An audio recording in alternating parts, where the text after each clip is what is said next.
乌克兰抓获了2名中国间谍，咋被抓住的呢？是因为他们的手法呀太粗糙，是太不专业了。那作为自称科技大国的中国，这次最想偷的乌克兰情报是什么呢？大家好，我是大卫，我们一起来分析新闻背后的真相。今天是7月9号，照例5件事。第一件事，一对中国父子当了间谍啊，正好被乌克兰军方抓包了。我们看新闻报道，据乌克兰国家安全局7月9日发布的声明，一对中国父子涉嫌收集海王星反舰导弹系统机密文件被抓获。在这儿呢，咱就得讲一下，中国呀，它是一个海军强国，最近不是3艘航母了吗？耀武扬威的，它也怕，就是怕反舰导弹。正好呢，乌克兰在去年它就击沉了俄罗斯的旗舰黑海舰队旗舰的莫斯科号，就是这个海王星导弹。如果说乌克兰把这个技术分享给了美国，有可能吗？分享给了日本、韩国，因为这2个国家离中国最近，而且呢，这2个国家支援了乌克兰，乌克兰绝对敢这么干。那台湾呢？所以说中国想急于获得海王星，然后呢，有没有破解之道？那我们继续看。调查发现，其中1名中国间谍是基辅一所技术大学的24岁的前学生。他因为学业不及格，于2023年被开除，但目前仍留在基辅。另一名嫌疑人是他的父亲，永久居住在中国，但定期访问乌克兰，亲自协调儿子的间谍行动。这还是一对真正的父子。声明指出，根据案情的资料，他们试图招募一名参与了海王星研发的乌克兰公民，还是老办法，就是挖墙脚，策反这个技术人员，肯定也是没少花钱。再往看，声明称，乌克兰安全局反间部门在该间谍的情报活动初期就盯上了他，并且在他交出机密文件时，当场将其抓获拘留。下一步拘留的是他的父亲，因为他应该向中国特工部门传递了机密信息。乌通社报道，该名前中国留学生在乌克兰情报部门截获并试图传给其他人时被抓获。然后呢，他们是定期协调儿子的工作。他在7月7日入境乌克兰，并于次日前往中国驻基辅大使馆。7月9日，他被拘留。大家已经搞清楚了，因为他呢来了以后是定期到这个地方，而且呢要定期去中国驻乌克兰大使馆。我们以前节目讲过，使馆里专门负责情报的呢叫做武官，他有一份公开的职责，除了军事外交他就是要获取军事情报。按照以前的规则，你即使想给母国偷这个情报，也应该在什么公共场所什么公园来交接，互相换个包，在人群中互相背着一样的包，俩人一换。你直接去这个大使馆，我感觉呢这个动作呢是非常的不专业，被盯上呢也是正常。什么人在兵荒马乱的乌克兰定期前往你有什么生意一定要去。所以说呢，接下来呢，他们查获了双方的手机，根据包含互相通信的证据，他们确定协调了各类的间谍活动。手机也被这个缴获了。根据乌克兰刑法第114条，他们将最高被判处15年的监禁。第2条消息，我们说一下美国另外呢，前天有人给我讲了一下，在中国的间谍系统又被抓了一个。这个是法广的报道，4名中国公民因为拍摄希腊空军的法国阵风战斗机和第114作战联队在希腊塔纳格拉被捕。看来这中国呢也想研究一下法国阵风第2件事我认为这件事适合留在美国的华人，还有一些在加拿大的华人，你一定要重视。真正的危险可能就在国内。这儿呢也给老川提个醒，你如果想让美国保持安全金琼不是最好的选择。而国内的极端主义，这个就在我们身边。我们来看《华盛顿邮报》的报道哈，加拿大军人涉嫌武装叛乱被捕，警方查获大量的军火。这个是土生土长的加拿大人，加拿大公民，他要反政府，要叛乱。我们来看，4名加拿大居民因涉嫌策划武装占领魁北克而被捕，其中包括1名现役军人，被捕者年龄介于20至30岁之间。警方是在2024年1月份的突袭行动中查获了令人震惊的武器库，10余件爆炸装置，83支各类枪支和配件，以及高容量的弹夹，11000发弹药。这4个人啊，都能开一家枪店了。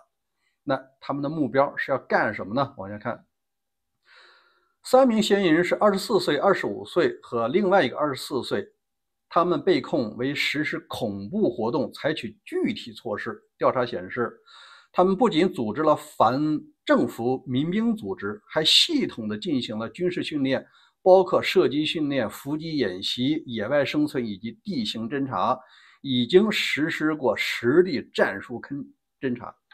他想攻击的目标啊，主要是政府部门，而且实地去看过了。1名33岁的嫌疑人马修·福布斯因非法持有枪支和爆炸物被捕，目前4人均通过视频方式初审，仍处于羁押状态。华盛顿大学极端主义研究专家刘易斯指出，该案呈现出当代西方反政府极端主义的典型特征。这个呢，不止加拿大有，美国它也有。涉案人员年轻化，多为20、30岁的男性，与军方存在关联，囤积大规模的杀伤性武器。他们特别强调该组织具有加速主义的倾向，以企图通过暴力手段加速社会的崩溃。刘易斯教授认为，自2010年以来，极端组织已经摒弃传统的媒体，他们现在通过一些秘密的机构，他们主要是通过 Instagram 公开招募成员，发布命令和这个宣传策略。值得注意的是，虽然警方掌握了该组织对一些地区进行了战术的侦查证据，但具体的行动目标和政治诉求仍不明确。调查人员正在追查其潜在的作战人员，可能还不止这4个。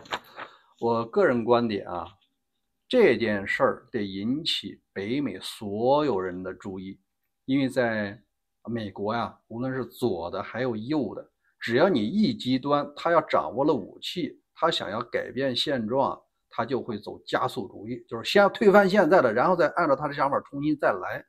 只要一搞战乱的，倒霉的他一定是那些人口密集区，他也搞恐怖的行动，或者是劫持人质。另外老川花了很多钱要搞那个金琼，其实真正有意或者有胆子打美国的目前很少。但是呢，美国和加拿大社会最大的安全应该是来自于周围，尤其是现在红蓝撕裂的年代。应该说呢，解药也有，那你还是要提最大的公约数。无论你红的你是蓝的，最大公约数就是把经济搞好，把这个美国的国本立起来，教育、科技医疗，包括移民多元化，不要搞极端，搞极端了都出问题。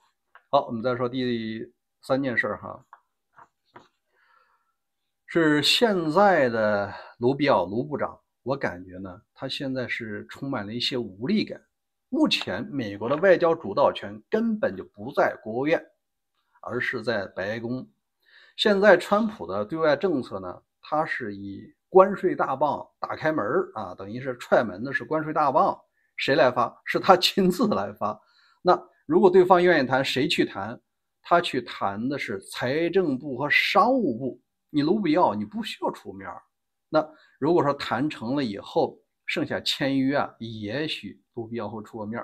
另外，像一些热点地区无论是中东还是那个非洲还是这个俄乌，他是直接总统任命特使，也不让你这个国务院参与。那我想卢比奥实际上是没什么存在感的。现在他第一个出访就是亚洲的一些不太重要的小国，那我们来深层次分析一下，他实际上对于共和党的建制派啊，仍然是不放心，也不希望你掌握更多的戏码。那接下来的中期选举，3年后的总统大选，他还是希望给 MAGA，而不是共和党的传统派。这个呢，咱们再进一步观察。好，第4件事是欧洲的。现在欧洲发生了2件事，第一个是法国总统马克龙访问英国，双方啊要商量一件大事，就是协调核武器的政策。他俩作为北约成员国，本身北约就有这个共同防御，为什么现在要协调呢？是因为北约的中枢管理机构啊，还仍然得靠这个北约欧洲盟军，他是美国人。如果涉及到一方遭受的核威胁或者核攻击的时候啊，欧洲你还得快速反应，所以说欧洲这2个核大国走近也是情理之中。第二是德国的，德国虽然没有核武器啊，但是啊也很硬。德国总理默茨他宣布，他说结束乌克兰战争的外交手段已经用尽了，接下来的战火呢将越演越烈。英法德这3个欧洲的发动机，如果说他们选择硬杠的话呢，俄罗斯啊确实也没有什么赢的希望，也不要指望美国能给他什么支持。第5件事还是讲一下中国吧。我以前节目经常讲过，集权之下人的思想是被严重异化的。今天呢，我们聊一个国内的热点事件。青岛大学有一位清洁工大爷在酷暑之下死亡了。死亡了以后呢，有很多人呢选择是纪念他，毕竟啊是一个普通人。但是啊，有相当多的人呢认为他死了就白死了，你就不应该装空调。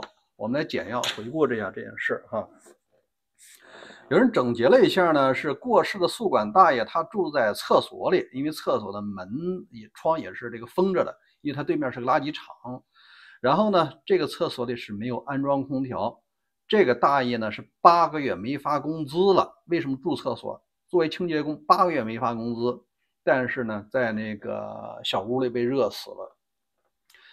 这件事啊，引起了学生们的纪念，自发的很多人去献花。但是呢，有一些所谓的底层，但是他们却有专制者的思维。他们是怎么看这件事的？有一位 IP 在黑龙江的人是这么说的，说有毛病吧，不就是中暑死了个人吗？全世界哪儿没有啊？怎么在中国就得反思了呢？不给装空调怎么了？一个门卫还得给他配装空调吗？学生宿舍更是了，1年住宿费才几百块钱，还要装空调。要是真安了，让学生交电费，是不是又要喊了呢？国外大学到处都有空调，你得看看1年人家交多少钱，老想着花少钱，谋求最高的待遇，就是给你们惯的。我几天前的节目讲过，中共未来30年啊，不可能有日期。原因啊，它有一个铁盘，这个铁盘主要分布在我们按照这个地域分布啊，山河4省，山东、山西、河南、河北，再加上东3省和内蒙古，还有什么甘肃，这些啊，这都是那些铁盘。虽然说他们经济发展很差，但是啊，他也拥有了统治者的思维。所以说呀，上面说啥他都跟着捧场。有这个半壁江山在，未来30年啊，南方那些先进地区的人也翻不起啥风浪来。不信呢，咱们就拭目以待。好吧，今天这5件事分享完了，欢迎大家在留言区留言，咱们共同来探讨。咱们明天见。